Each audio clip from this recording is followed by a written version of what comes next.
মিজাজটা খারাপ হয়ে যায়। নিজ কাজ কিতাবে এই হটাই মিয়া পুরানা সাবেক গুন্ডা ই মৌজা আর মানুষে জানে। বাহ বেটার মা শুনো জানে হর বেটা গুতা মারি মারি লিতাম। ও মারিয়া দেখো অহন মরিস না, শুক্রবারে মরিস, ধনজাত মানুষ হইবা। চেষ্টা করমু বা হটাই গুন্ডা। এই গুন্ডা যখন হইলে মরার আগ পর্যন্ত হটাই মিয়া গুন্ডামিও করিয়া যাইবাবে, গুন্ডামিও করিয়া যাইবা। আমরা ফেরত তখন গুনানোর আসল মানুষের বাড়িয়ে বাড়িয়ে। নাজিব, তোমার একটা কথা কইতাম। কিতা কইতা কও। আমার কাছে অনেক টাকা আছে, এখন তা কামও লাগাই যাইছিলা।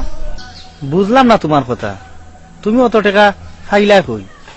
আমার আব্বা আমার মায়া করিয়া অনেক টাকা দেন, আমিও কোন তারা জমায়া থইছি। তে কিতা কামো লাগাইতাই? বিয়া শাদিত লাগে না নি? তোমার কথার কোনো মানে বুঝলাম না। মানে হইলো আমরা ভবিষ্যতের কথা। আমি বুঝছিলি মা, আমার মনে হয় তুমি আমারে লইয়া ভুল ডিসিশন লইলা।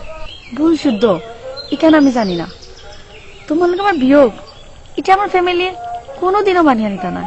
না রে, কিতা করবাই? বাকি যাই মুগি ইকান পারবে ইগুর মাথে বুঝা যায় হেঁটে গানা শক্তি কম আরে। কার কথা কও বেটা? এই বেটা বেটা করে ঠান মারি ব্যবহার খান ঠিক কর। কার কথা কওয়া হটাইছিস? হইরা মৌলা এক মিয়ার কথা দুনিয়া খাইলেই তো করি বেফান হয়ে গেছে। কত বড় নিমহারাম রে তুমি, বেটার খাইয়া বেটার বদনাম কর। বদনাম নাই বেটা এমলা, এই দেশের 80% মানুষ হাসা খান মারতে বয় ভাই, আর কোনো কে যদি হাসা মাতি লয় তো এই যে এইখান বদনাম। কইছে রে ভাই, এটা মাত বাদ দো। তোমার সীতাইর খবর কিতা?